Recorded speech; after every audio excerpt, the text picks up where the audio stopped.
بسم اللہ الرحمن الرحیم اللہم صلی علی سیدنا محمد وعلی آل سیدنا محمد وبارک وسلم وصلی علیہ۔ السلام علیکم ورحمۃ اللہ وبرکاتہ۔ جی ناظرین کرام، آج تاخرات ہے، 29ویں شب ہے، 5ویں تاخرات ہے،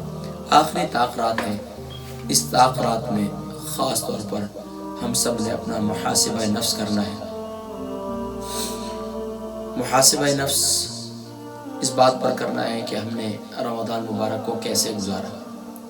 اور مراقبہ اس بات کا کرنا ہے کہ ہم نے اللہ کا شکر کیسے ادا کیا اور کیسے کرنا چاہیے تھا۔ محاسبہ یقیناً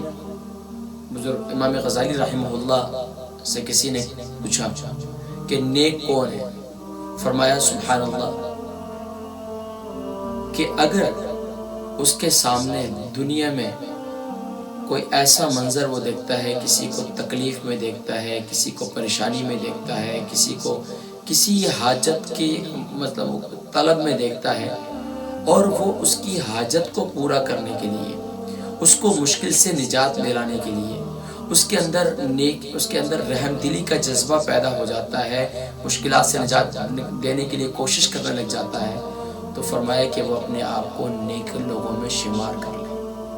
ماشاءاللہ رمضان مبارک میں خوب نیک اعمال کیے، 4 تاخراتیں بھی نصیب ہو گئی، اور اس کے ساتھ ساتھ رمضان مبارک کے خاص اعمال اور وظائف بھی کیے۔ لیکن اگر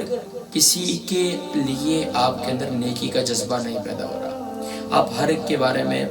پازیٹیو نہیں سوچ رہے، نیگیٹو سوچ رہے ہیں، اور کسی کی مدد کے لیے آپ کے اندر جذبہ پیدا نہیں ہوتا، آپ کے اندر اپنی قربانی دینے کا جذبہ پیدا نہیں ہوتا، جو چیز آپ کو پسند ہے اور آپ یہ کہتے ہیں کہ نہیں بس یہ مجھے پسند ہے، مجھے ملنی چاہیے، میں دوسروں کو کیوں دوں؟ نہیں، قربانی، نیکی، یہی نیکی۔ فرمایا نیک لوگوں میں اگر شمار کرنا چاہتے ہو تو ایثار کرنا سیکھو، قربانی کرنا سیکھو۔ چنانچہ پیارے کریم آقا علیہ السلام کی پیاری حدیث مبارکہ، رسول کریم صلی اللہ علیہ وسلم نے فرمایا، حضرت ابو بکر صدیق رضی اللہ تعالی عنہ سے، اے ابو بکر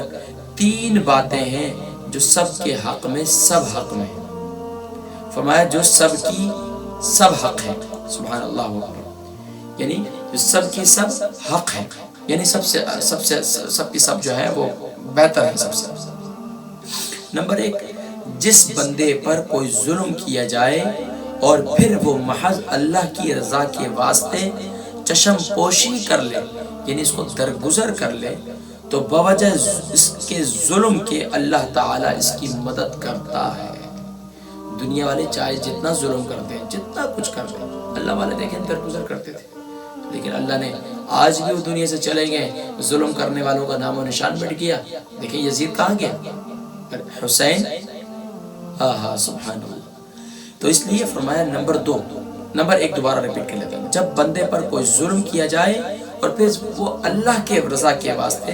چشم پوشی کر دے، درگزر کر دے، اور پھر اللہ تعالیٰ سبحان اللہ اس ظلم کی سہنے کی وجہ سے اللہ تبارک و تعالیٰ ظالم کی مدد نہیں کرتا، جس پر ظلم کیا جائے اس پر مدد کرتا رہتا۔ نمبر 2، جو بندہ بقصد یعنی کہ اس ارادے سے صلہ رحمی کرتا ہے، یعنی اپنے اعزاء اقارب کے ساتھ جو ہے تعلقات کو برقرار رکھتا ہے، اور فرمایا کہ اور ان کو معاف کرنے کا دروازہ کھولتا ہے، تو اللہ تعالیٰ نے اس خصلت، اس صلہ رحمی کی وجہ سے اس کی مال میں زیادتی کر دیتے ہیں۔ جو شخص یہ چاہتا ہے نا کہ اس کے مال میں خوب فروانی ہو، اس کا مال بڑھتا رہے،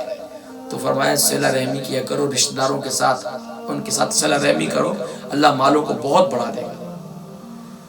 نمبر 2 کیا تھا کہ فرمایا کہ رشتہ دار کتنے کچھ کرتے ہیں، کیا کچھ نہیں آج خاندانوں میں،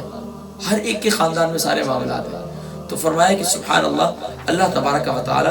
سبحان اللہ، اگر اس کی نیت یہ ہے کہ یار رشتہ دار تعلقات توڑتے ہیں، یہ رشتہ دار ان سے تعلقات جوڑتا ہے، ان کے ساتھ اس نے سلوک کرتا ہے اور اپنے تعلقات کو توڑتا نہیں۔ آج تو کیا چھوٹی چھوٹی بات پہ میرا تم سے تعلق ختم، بھائی بہن سے کہتا ہے، بھائی بہن سے کہتا ہے، بہن بھائی سے کہتی ہے، اسی طریقے سے یہ سب معاملات ہوتے ہیں۔ تو فرمایا کہ اللہ تبارک اگر وہ درگزر کرتا ہے، ان کو بخشش کرتا ہے، ان کو معاف کرتا ہے، تو اللہ تبارک و تعالیٰ اس کی برکت سے اس کے مال میں کثرت فرما دیتا ہے۔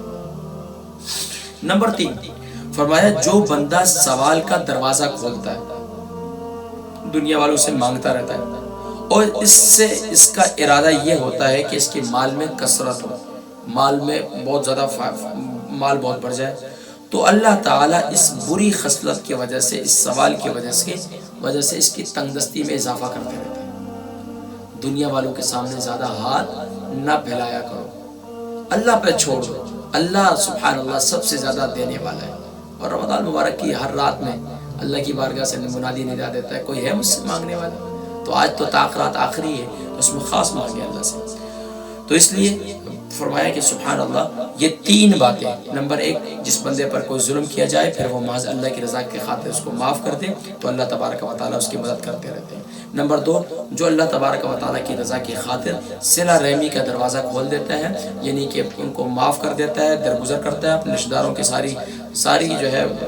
معاملات میں۔ دیکھیں یوسف علیہ السلام کے ساتھ کیا ہوا، لیکن انہوں نے کیا کیا، لا تثریب علیکم اليوم، فتح مکہ جو ابھی گزرا تھا۔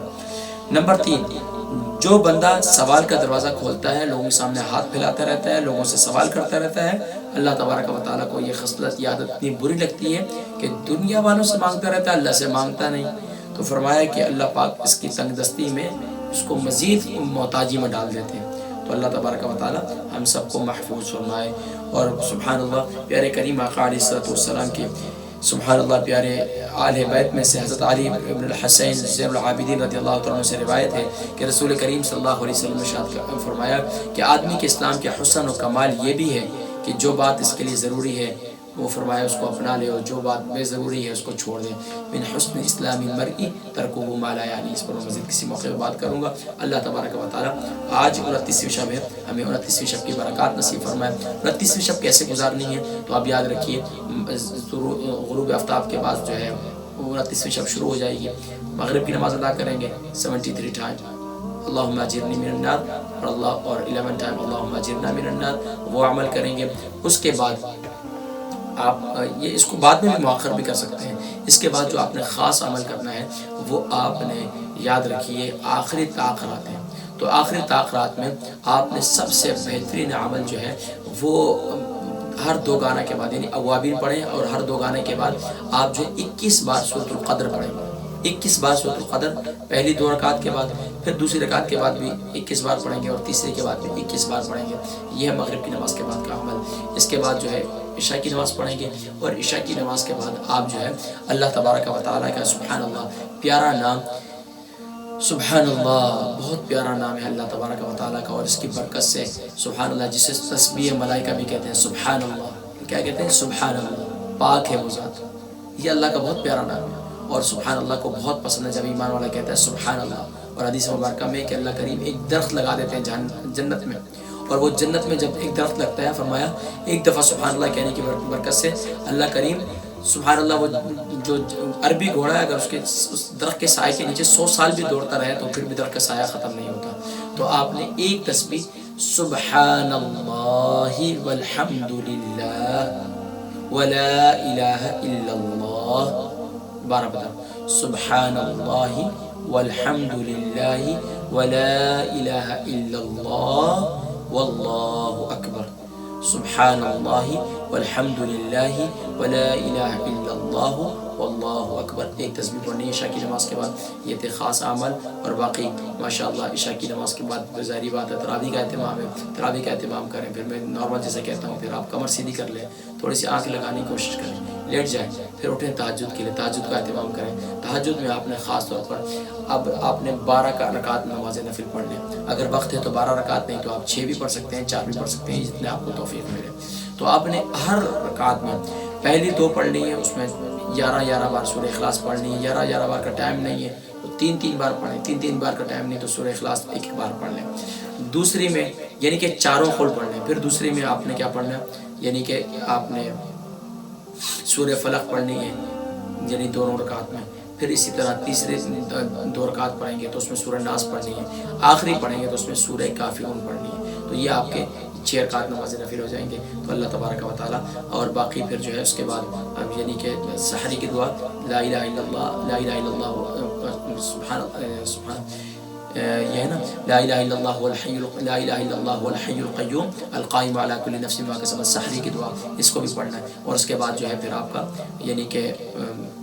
سحری کا ٹائم ہو جائے گا، سحری کر لیں، پھر نماز کا ٹائم ہو جائے گا، نماز فجر پڑھیں گے اتنے میں جو ہے نا. پھر اس کے بعد جو وظائف ہیں جو ماشاءاللہ میں نے 29ویں روزے کے جو خاص اعمال اور وظائف وہ بھی کیجیے. لیکن طلوع آفتاب تک یہ بہت خاص عمل ہے، اور طلوع آفتاب تک خاص طور پر اپنے زیادہ مناجات کرنی ہے، زیادہ اللہ سے مانگتے رہنا ہے، مانگتے رہنا ہے. اپنے لیے بھی مانگنا ہے، میرے لیے بھی مانگنا ہے، تمام امت مسلمہ کے لیے مانگنا ہے. اللہ تبارک و تعالیٰ ساری